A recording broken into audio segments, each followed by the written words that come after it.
দর্শক, এ বিষয়ে আরো খবর জানবো এবং আশুলিয়া থেকে যুক্ত হচ্ছেন সহকর্মী নাজমুল হুদা। নাজমুল, আপনি যেখানে আছেন সেখানকার চিত্র কেমন দেখছেন? মানুষকে কতটা ভোগান্তি পোহাতে হচ্ছে?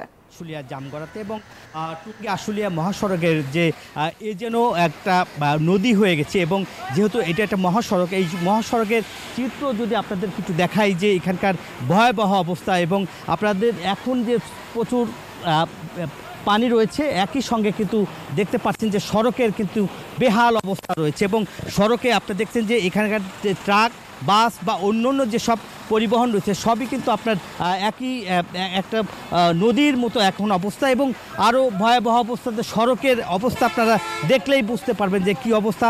সড়ক দিয়ে কিন্তু যে এখানকার আশেপাশে যেসব পোশাক কারখানা রয়েছে সেসব পোশাক কারখানার শ্রমিকরা যেতে পারছে না এবং পায়ে হেঁটে, অর্থাৎ সামান্য একটু বৃষ্টির কারণে আসলে সড়কটি তলিয়ে গেছে। আমরা যদি এখানকার যারা লোকজন রয়েছে তাদের সাথে একটু কথা বলতে চাই, এই অবস্থা সড়কের কি অবস্থা? আমাদের অবস্থা তো দেখতেছেন খুব ভয়াবহ অবস্থা, খুব কঠিন। এরকম একটু হালকা বৃষ্টি হলে এরকম এক হাঁটু পানি হয়ে যায়, পারাপার অনেক সমস্যা। তো কই এদের ড্রেনে তো ব্যবস্থা নাই, কোনো ড্রেন থাকলে তো পানিটা যাইতো, কিন্তু ওখানে ড্রেনের ব্যবস্থা নাই। একটু নালা খুঁড়ে আছে, ওটা একটু বৃষ্টিতেই ভরে যায়। তো এরকম কষ্ট লাগে থাকে, বা বছরে আপনার মনে করেন যে 50% পারে এরকম কষ্ট লাগে থাকে। একটু হালকা বৃষ্টি হলেই এর চাইতে দুর্যোগ অবস্থা বেশি হয়ে যায়, পারাপারে অনেক সমস্যা হয়ে যায়।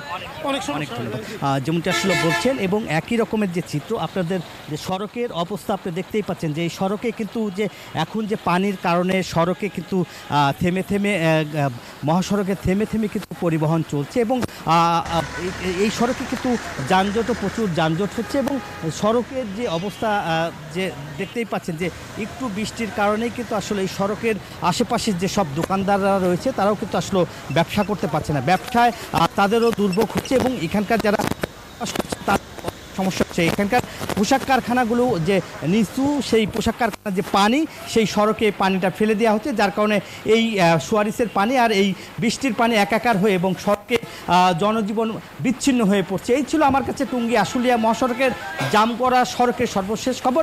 ফিরে যাচ্ছি স্টুডিওতে যারা আপনার কাছে।